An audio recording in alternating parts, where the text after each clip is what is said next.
আসসালামু আলাইকুম। আজকে আমি আমার ব্লগটা রেডি করেছি সবে মেরাজের রোজার ইফতারি রেডি করা নিয়ে। তো আমার বাচ্চারাও রোজা রেখেছে। এখন আমি আপনাদের দেখাবো ঝটপট আমি ইফতারি কিভাবে রেডি করলাম। আমি চনা ভিজিয়ে এগুলো সিদ্ধ করে নিয়েছি, প্লাস আলুর চপ রেডি করার জন্য আলুও সিদ্ধ করে নিয়েছি। তো এখন আমি চনা ফ্রাই করছি। চনা এরপরে আমি চিংড়ি মাছ দিয়ে পর্ন করব। এগুলো বেসন দিয়ে মানে মেখে আর কি ফ্রাই করব।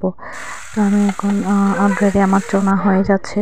এখন আমি চনার মধ্যে আলুটা একটু লাস্টে মিক্সড করছি। এমনি সচরাচর আমি চনার সাথে মিক্সড করে ফেলি, আজকে একটু ডিফারেন্ট করতে চাচ্ছি। এদিকে আমি নুডলসটা অলরেডি হয়ে গেছে। এখন আমি ধনেপাতা দিয়ে এটা নামিয়ে নেব আর কি। এরপর আমি আলুর চপের জন্য আলু সিদ্ধ করেছি। এটা আমি কিছুটা ম্যাজিক মশলা আর লবণ মেখে আমি আলু চপটা করি বাচ্চাদের জন্য, কারণ ওরা পেঁয়াজ আর কাঁচামরিচ খেতে চায় না।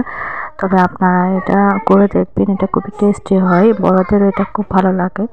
তো এটা আমি গোল গোল শেপ করে আর কি আমি ব্রেড ক্রাম্বে এটা মেখে কিছুক্ষণের জন্য আমি ফ্রিজে রেখে দিব, কারণ সাথে সাথে ফ্রাই করলে এটা ব্রেড ক্রাম্বের গুঁড়াগুলা তেলের মধ্যে পড়ে যায়। তো সেজন্য এগুলো একটু গায়ের সাথে লেগে থাকার জন্য ডিপে রাখতে হয় আর কি। তো এদিকে আমি আমার পুদিনা গাছ থেকে পুদিনা ছিঁড়ে নিচ্ছি। পুদিনা খেতে খুব ভালো লাগে। তো আমি আমার আলু চপগুলো বের করে কিছুক্ষণ পরে আমি এটা তেলে ফ্রাই করে নিচ্ছি। তো আমার ইফতারি অলমোস্ট রেডি। আমি আপনাদের দেখাচ্ছি আমি কি কি রেডি করেছি। তো দেখতেই পাচ্ছেন। ওকে, আল্লাহ হাফেজ।